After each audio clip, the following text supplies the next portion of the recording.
இறையேசுவில் பிரியமான சகோதர சகோதரிகளே, நமது ஆண்டவர் இயேசு கிறிஸ்துவுடைய திருப்பெயரால் உங்களுக்கும் உங்கள் குடும்பத்தில் இருக்கிற அனைவருக்கும் அன்பும் சமாதானமும் மகிழ்ச்சியும் உண்டாவதாக.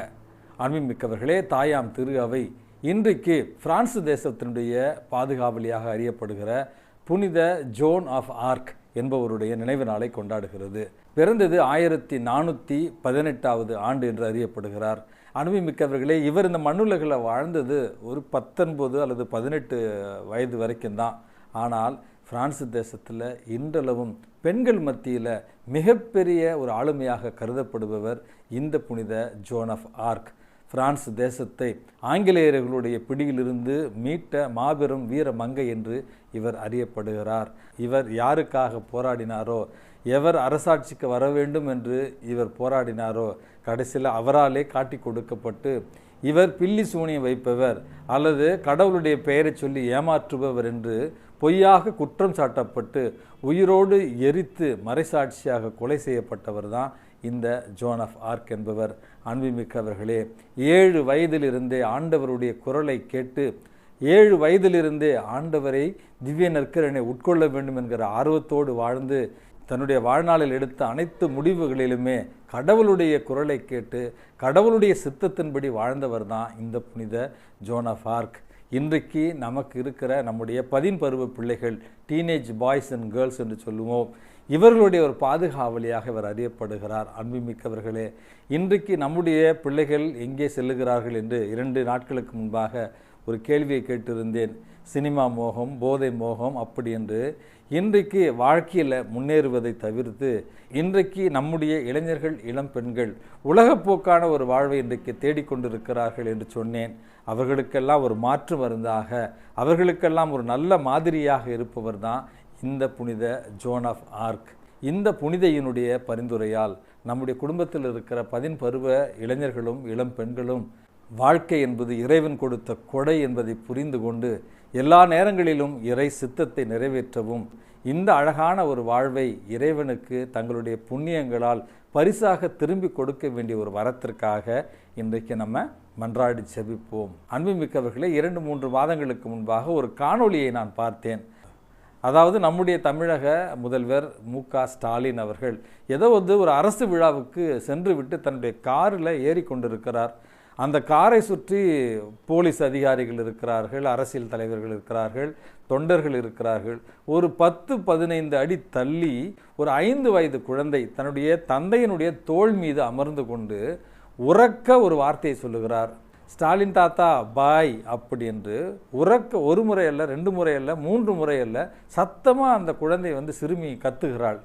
முதல்வர் இதை கவனித்து விட்டு யார் அந்த குழந்தை என்று பார்த்துவிட்டு பிறகு அரசு அதிகாரிகளை அனுப்பி அந்த குழந்தை யார், எதற்காக அந்த குழந்தை என்னுடைய கவனத்தை ஈர்க்க முயற்சி செய்தால் அப்படின்னு சொல்லி அந்த குழந்தையை பற்றி தெரிந்து கொண்டு, ஒரு அரிய நோயினால் பாதிக்கப்பட்டிருக்கிற அந்த குழந்தை ஏழை குடும்பத்தை சார்ந்தவள், பெற்றோர்கள் வசிப்பதற்கு இடமற்றவர்கள் என்று தெரிந்து அந்த சிறுமிக்கு மருத்துவ ஏற்பாட்டையும் அதே நேரத்தில் பெற்றோர்களுக்கு வேலைவாய்ப்பையும் ஏற்படுத்தி கொடுத்த ஒரு நெகிழ்ச்சியான சம்பவத்தை சமூக வலைதளங்களில் நிறைய பேர் பகிர்ந்திருந்தார்கள்.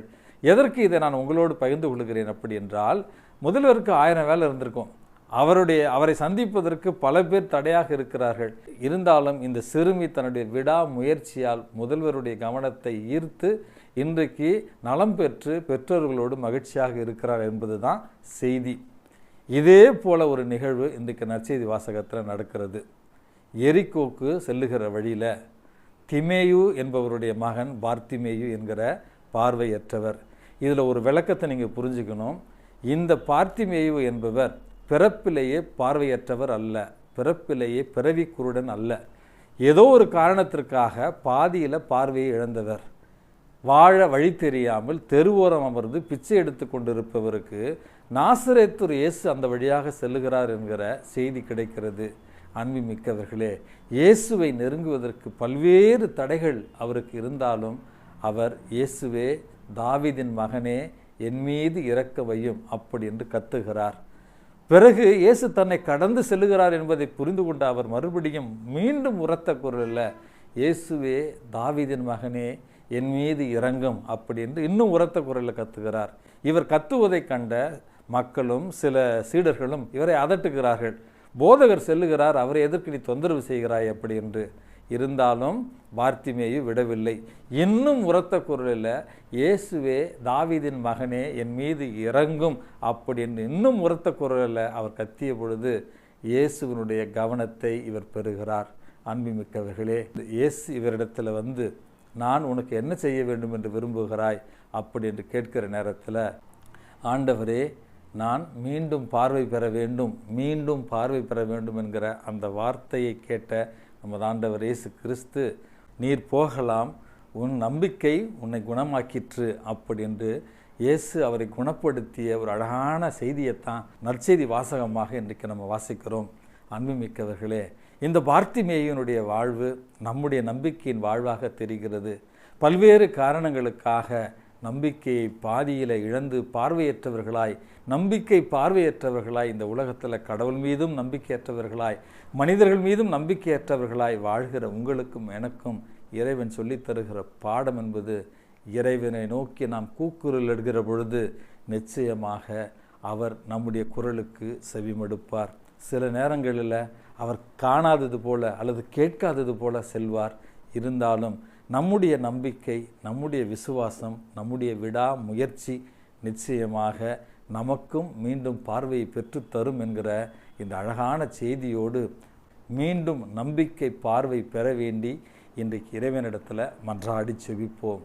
எல்லாம் வல்ல இறைவன், தந்தை, மகன், தூய ஆவி உங்களையும் உங்கள் குடும்பத்தில் இருக்கிற அனைவரையும் நிறைவாக ஆசீர்வதித்து பாதுகாத்து வழி நடத்துவாராக. ஆமேன்.